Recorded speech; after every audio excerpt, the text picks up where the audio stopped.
We're just days away from UFC Fight Night. Brandon Moreno versus Steve Erceg, which means it's time for me to break down every single fight on this card, starting with the first fight going all the way up to the main event. This is an interesting card. This is a Mexico City card. If you're not aware, 7,000 feet above sea level. Last card, there was a lot of people gassing out. This is higher than Salt Lake City, which is notorious for cardio issues in fighters when they go there. So can't wait to see what happens this weekend. But without further ado, let me jump right into it. I'm going to break down every single fight, as I said, starting with the first fight, going all the way up. So this weekend, we've got Brandon Moreno, Steve Erceg, UFC Mexico City. It's a pretty good fight night. I mean, I wouldn't write home about it, but there's some names on it. Like, there's names on it. The matches are kind of lacking in some of them, but, you know, there's some good names. We've got Raul Roses. There's Joe Pyfer. Manuel Torres coming off of his loss in the Sphere. There's Brandon Moreno. I mean, he just got a good win over Amir Albazi. Ronaldo Rodriguez. He got we'll get into all this, but let me jump right into it. First fight, we got Austin Hubbard versus Marquel MeDeros. This was not the original fight. MeDeros was originally supposed to fight, what's his name? Nazim Sadikov. Sadikov gets put against Bonfim, Ismail, or Gabriel, or Ismail, whichever one it was. They rebook, MeDeros gets Evan Elder. That fight doesn't happen. And then they give Austin Hubbard to Marquel MeDeros. I think Hubbard might have fell out of a fight as well, actually, to make this happen. Yeah, against Daniel Zellhuber. Anyways, I think MeDeros is going to win, most likely. You know, MeDeros, his last fight was kind of questionable. I didn't really think he won that Landon Quinones fight. And that was a year ago at this point. But Austin Hubbard, you know, he got a second chance in the UFC. The only guy he's beaten is Figlak. That's not a great look, in my opinion. I think Medeiros is going to have an easy night in the office and take home a decision win here over Austin Hubbard. That's going to be the official pick. Moving up to the next fight, we got Jamall Emmers versus Gabriel Miranda. Both these guys are coming off of losses in their last fight. Jamall Emmers got knocked out by Nate Landwehr, Nate the Train, Choo Choo. Gabriel Miranda got knocked out by Morgan Charrier, which, you know, that's a loss that's aging worse after Morgan Charrier, his last performance against Nathaniel Wood last card. So that looks a bit worse now. But Jamall Emmers, you know, usually he's pretty good. I mean, recently, he's a 50-50 fighter. I mean, he is. You know, he lost to Pat Sabatini. He beat Ashkabov. He lost to Jack Jenkins. He beat Dennis Bazukia. He lost to Nate Landwehr. In my mind, that means he's going to beat Gabriel Miranda. And this guy has been knocked out plenty of times. He's been submitted before. They're both pretty finishable fighters. But I think Jamall Emmers is going to get the better of Gabriel Miranda. It would not surprise me if you told me Gabriel Miranda ends up getting a submission win or something here. But I'm going to pick Jamall Emmers by round 1 KO over Gabriel Miranda. That's going to be the official pick. If that's not enough, you know, he also outstrikes him. He outstrikes him numbers-wise. Per minute he throws more. He has better defense. He absorbs less strikes per minute. Jamall Emmers is going to be doing more damage. He's going to get a knockout win over Gabriel Miranda. Moving on to Rafa Garcia versus Vinc Pichel. Interesting matchmaking we got here. I don't think this was the original match either. I think Vinc Pichel was supposed to fight someone else. Yeah, a couple other people he was supposed to fight. No, never mind. Never mind. Was it Rafa Garcia that was supposed to fight someone else? Yeah, he was supposed to fight Joaquim Silva. Okay. I'm not completely insane.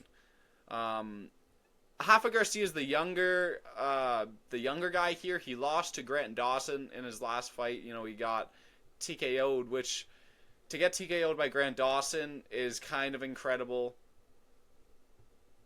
I'm going to leave it at that. But Vinc Pichel's 42 years old, and you guys know how I feel about 42-year-olds in the fighting world. I don't pick them to win fights. I picked Carlos Ulberg last fight night. A lot of people are upset about that decision.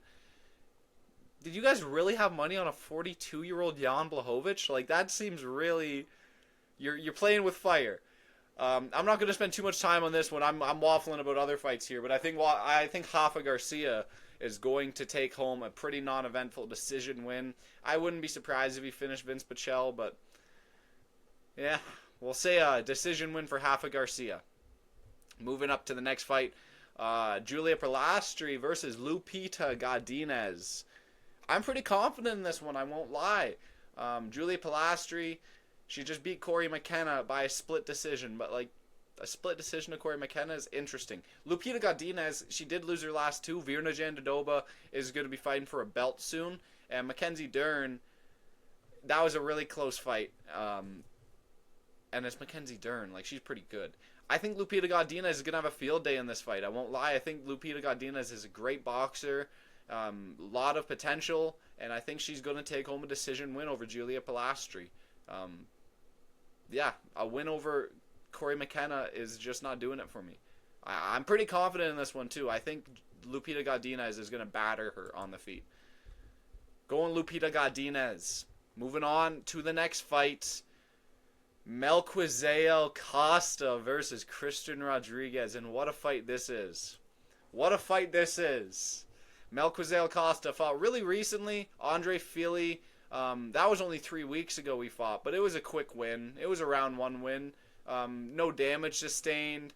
You know, I see a lot of people saying, oh, Andre Fili put himself into a guillotine, Who was the one that submitted him?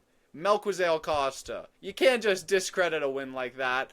It's all these people that picked Andre Fili that are discrediting Melquizael's win over Andre Fili, like they didn't think he was going to lose that fight. It's interesting the mental gymnastics people play when their fighter loses, you know? It's kind of interesting how they work it out in their head. Christian Rodriguez got finished in a round against Julian Erosa. That's sad. All of his last fights, man, they're not dominant. You know, Austin Bashi was in a backpack position for at least a round of this fight. I'm just saying, you know, Isaac Dalgarian, a split decision there, and that's like Dalgarian gassed out. If he didn't gas out, he was winning that fight.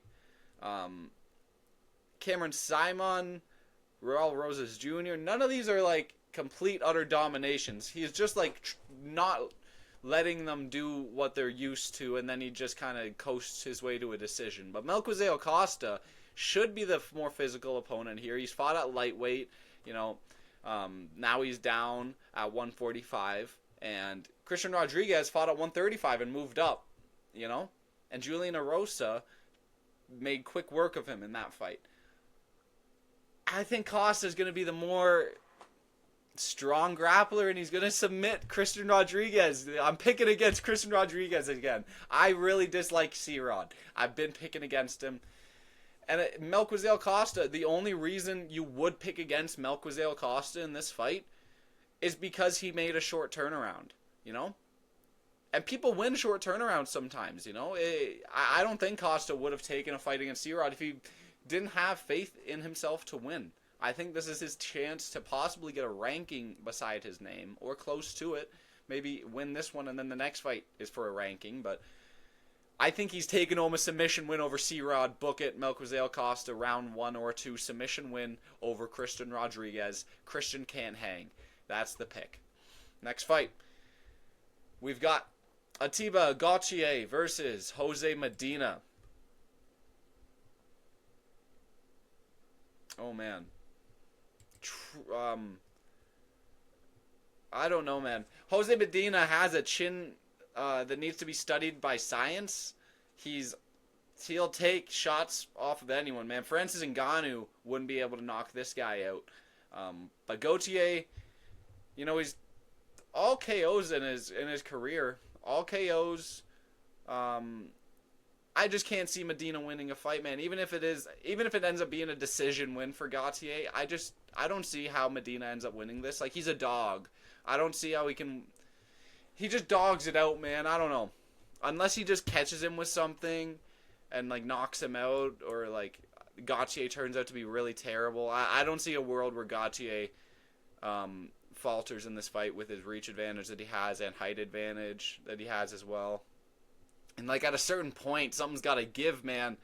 At a certain point, something's got to give. One, let me make a case for the guys that Medina has been fighting anyways. Like Gadzia Sulov, we learned he wasn't incredible, like finishing potential at least. So makes sense that he didn't get a finish there, even though he battered him in that fight. And Zach Reese, I mean, Zach Reese probably. Zach Reese is a big finish guy, so it was kind of surprising that he didn't get it there, and he was landing a lot of shots here. But Medina's just a punching bag is the thing. He's just a punching bag. Even if Gautier doesn't get the knockout, he's just going to beat him up over the course of 3 rounds, take home a decision win. But I'm taking Gautier to get a TKO. I don't know. Call me crazy, but I think the guy that's all KOs, I think is going to continue this streak. We're going to take a Gautier round 2 or 3 TKO win over Jose Medina. That's the official pick. On to the next fight. We got Edgar Chairez versus CJ Vergara. Oh, man. They're both not good, is the thing. They're both not good, but CJ Vergara, I think, is worse. I don't know. We'll see. The thing is, so Tatsuro Taira beats him. Tatsuro Taira's prospect, you know, he's really high in the rankings now. Daniel Lacerda, did you guys watch this fight? I don't know if you did, but like CJ Vergara did have Daniel Lacerda running around the ring in this fight, but I think Daniel Lacerda also had CJ Vergara close to a finishing moment at one point. After CJ Vergara kind of fucked it up a bit, I think. If I remember correctly, I think there was a moment where Daniel Lacerda nearly had CJ Vergara finished, and then he kind of ended up getting the finish like he was supposed to. He's just not been all that impressive in his tenure. Temirov just knocked him out, and I get Temirov just beat Charles Johnson, but like Chairez is a good submission threat, and CJ Vergara has been tapped out before a couple times. 2 losses by sub. I think Chairez is going to be able to find a sub over CJ Vergara. People forget, man, Chairez, he had dominant positions on Tatsuro Taira in their fight. So I think he's going to be able to submit CJ Vergara. That's going to be my pick. Yeah. That's going to be the pick. Edgar Chairez by submission in the first round or second round over CJ Vergara. Moving on, Ronaldo Rodriguez versus Kevin Borjas. Ronaldo Rodriguez, in my eyes, is kind of a lock this week. He's only like a minus 180, something like that on the sports books, which I actually kind of like getting him at. I get Ode Osborne nearly had him out of there, but Ode Osborne had a reach advantage in their last fight over him. Let me just show you something. An 8-inch reach advantage for Ode Osborne. That was a massive thing I was talking about before the fight happened, that I was a little queasy. I was a little questionable about Ronaldo Rodriguez leading into that fight. And Ode Osborne nearly got a round 1 finish over him. But Kevin Borjas, I don't see the same potential. And like Ode Osborne's a vet, man, and he has the reach advantage. That 8 inches is a massive reach advantage. Borjas only has 3. I think it's a bit less. I don't think it's a bit less. It is a bit less than 8, but Ronaldo Rodriguez, I think he's going to do a bit better against Borjas than he did against Ode Osborne. I also think it might have been a factor. Ronaldo Rodriguez was completely overlooking Ode Osborne in that fight. He thought he was a complete pushover. I remember in the press conference, he was just yelling like kill and some shit on the mic. He was calling Ode Osborne like slurs in Spanish and shit on the mic, and I think he was just completely overlooking Ode Osborne. But Kevin Borjas is a guy you can overlook and get away with it. So I think Ronaldo Rodriguez either takes home a decision win or a KO win in this fight. We're going to go with Ronaldo Rodriguez decision win. But I would not be surprised if he gets a KO. But he's my lock of the week. I really am confident in Ronaldo Rodriguez this week. Anyways, moving on. David Martinez versus Simon Oliveira. David Martinez, great prospect. A lot of time it took for him to get into the UFC, but he got a nice win on Contender Series. Not a finish, but it was a pretty dominant win. And Simon Oliveira is a guy that gets finished. You know, he's been finished once, I guess, actually. He usually doesn't get finished. but he got finished against Daniel Marcos, surprisingly enough, the guy who never finishes anyone. I think David Martinez is just going to get a KO win. I'm not going to spend too much time on this one. I'm pretty confident David Martinez is going to get a highlight reel round 1 knockout win over Simon Oliveira. I think that's what they're trying to do here. I'll put my money on it. And yeah, we'll see how that goes. It's been going pretty good so far. You know, I took Kevin Vejos. That was a good pick, round 1 knockout. You know, these prospects are getting layups in these slots. So I think David Martinez is going to have the same opportunity to get a round 1 knockout. Moving on, Raul Rosas Jr. versus Vince Morales. Somebody hates Vince Morales, man. This is a tough matchup for him. Taylor Lapilus beats him up. That was more of on the feet. Elijah Smith beats him up on the feet, but also implements a bit of a grappling background. And Raul Rosas Jr., I don't understand why Vince Morales just keeps getting these guys. Raul Rosas Jr. is going to beat him. Is there going to be submission? There could be a submission, actually. He hasn't been submitted in a while. It's been 7 years? 7 years since he's been submitted? Quite a long... I'll say Raul Rosas Jr. out-grapples him, beats him up, and takes home a decision win. I don't... Maybe there will be some close moments. Vince Morales actually had a couple grappling moments against Elijah Smith, I think, actually. But I think Raul Rosas Jr. is taking home a decision win in this one. Moving on, Kelvin Gastelum versus Joe Pyfer. Kelvin Gastelum, man, has he been knocked out? No, never been knocked out. He's been submitted a handful of times. In his last loss, he was submitted. I've got a bit of info. One of my good friends, Big Will, over on the Sparring Sessions podcast, he seems to think Joe Pyfer's going to be going for a sub this week. He seems to think Joe Pyfer's going to be going for a sub this week. He trains with Sean Brady, trains with a lot of elite grapplers, and he seems to think Joe Pyfer's going to be going for a sub. He says there's a game plan there. Sean Brady just submitted Kelvin Gastelum. They trained together. I'm going to pick Joe Pyfer to submit Kelvin Gastelum, man. He's never been knocked out. He's going to be worried about Joe Pyfer on the feet. He might not be expecting Joe Pyfer to go for a submission. So I think Joe Pyfer might surprise him and get a submission win here. That's going to be the pick. It's going to be a surprising win. A lot of people, this is going to turn a lot of heads. This might surprise some people. I'm not just going to pick Joe Pyfer to get a knockout win, though. I think it's a smarter play to pick him to submit Kelvin Gastelum. If you really think about it. Like Sean Brady trains with Joe Pyfer. He just submitted Kelvin. I think Joe Pyfer's going to submit Kelvin. We're going to go Joe Pyfer. Submission in the second round. That's the official pick. What did Topology have to say? They all think a KO. They all think a KO, obviously. Moving on to the co-main. Manuel Torres versus Drew Dober. Manuel Torres, Drew Dober is a very interesting fight. It's a near pick'em on the betting lines. Manuel Torres got knocked out in his last one. Drew Dober got a TKO loss, but it was a doctor stoppage due to a cut. He was still in it against Gene Silva, just taking all the damage. Matt Frivola did knock out Drew Dober a while ago.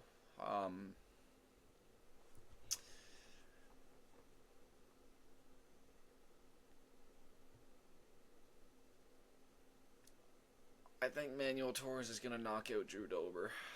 I hate to say it, guys. I'm sorry. I know Manuel Torres just got knocked out.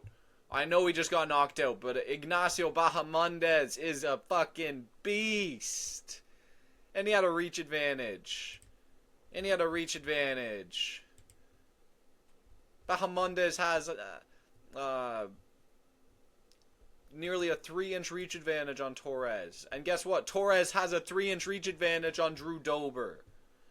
I'm grasping at straws here, I know. Drew Dober probably can knock out Torres. It's possible. It's completely on the table. I'm not saying I would not be surprised if that happened, you know? But I just think Manuel Torres is going to get this win, man. He had so much potential coming into that fight against Bahamondes. A win over Chris Duncan's aging well. That was a round 1 win over Chris Duncan as well, if I remember correctly. That was an early win over Chris Duncan. He just out-physicaled him. People forget, man, Torres is a very strong guy. And I get Drew Dober is also the same, but this is like the same body types going up against each other. And Torres has a reach advantage. He's the younger guy. He is coming off a knockout loss, but Drew Dober's been knocked out before. And I mean, 14 losses compared to 3 is all I'm going to say. That's all I'm going to say. I think Manuel Torres is going to get a knockout win. It's not going to go past the first round. I had a bit of a different opinion on this in the sparring session podcast I did yesterday.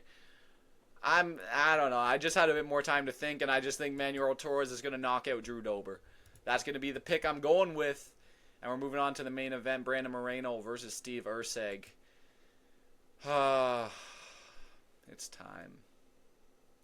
It's time. Unfortunately, for Steve Erceg.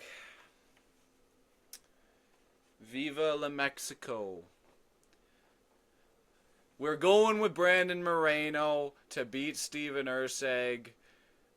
Because Steven Erceg, I don't know if he's going to be able to... I think he might be a bit more hesitant on the feet this fight. I think Brandon Moreno also has the grappling edge. I think he has the striking edge. I think Brandon Moreno looked incredible in his fight against Albazi. Man, if we're really being objective, like I get Steve Erceg looked incredible against Pantoja. I get he looked incredible against Pantoja and has a claim to win that fucking fight. If Erceg didn't shoot a takedown in the 5th round, he was so close to winning that fight.